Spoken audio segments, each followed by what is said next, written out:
ನಾನು ಯಾಕೆ ಅನ್ನಭಾಗ್ಯ ಕಾರ್ಯಕ್ರಮವನ್ನು ಜಾರಿಗೆ ತಗೊಬಂದೆ ಅಂತಂದ್ರೆ, ಸಣ್ಣ ಮಕ್ಕಳಿಗೆ ಭೇದಿ ಆದರೆ, ಜ್ವರ ಬಂದರೆ, ನೆಗಡಿ ಆದರೆ ನಮ್ಮ ಮನೆ ಹತ್ರ ಬರೋರು.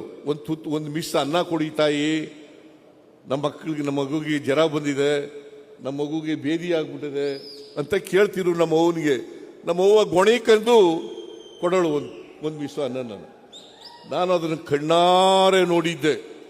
ಇದು ಯಾರಿಗೂ ಬರಬಾರ್ದು. ನೆಂಟರುಗಳು ಬಂದರೆ ಕೋಳಿ ಕುಯ್ಯರು.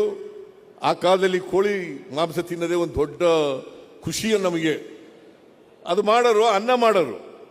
ನೆಂಟರುಗಳು ಬಂದರೆ ಹಬ್ಬದ ದಿನಗಳಲ್ಲಿ ಮಾಡೋರು. ಇಲ್ಲದೆ ಹೋದರೆ ರಾಗಿ ಮುದ್ದೆ, ಜೋಳದ ಮುದ್ದೆ ತಿನ್ನಬೇಕಾಗಿತ್ತು. ಇದು ನಮ್ಮ ಪರಿಸ್ಥಿತಿ ಇದ್ದದ್ದು.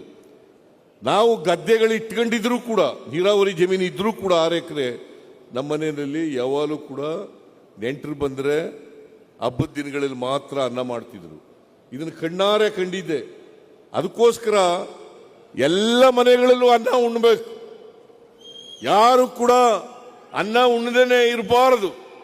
ಎಲ್ಲರ ಮನೆಯಲ್ಲೂ ಅನ್ನ ಮಾಡಬೇಕು ಅಂತೇಳಿ ಅನ್ನಭಾಗ್ಯ ಕಾರ್ಯಕ್ರಮವನ್ನು ಜಾರಿಗೆ ತಗೊಂಡದ್ದು.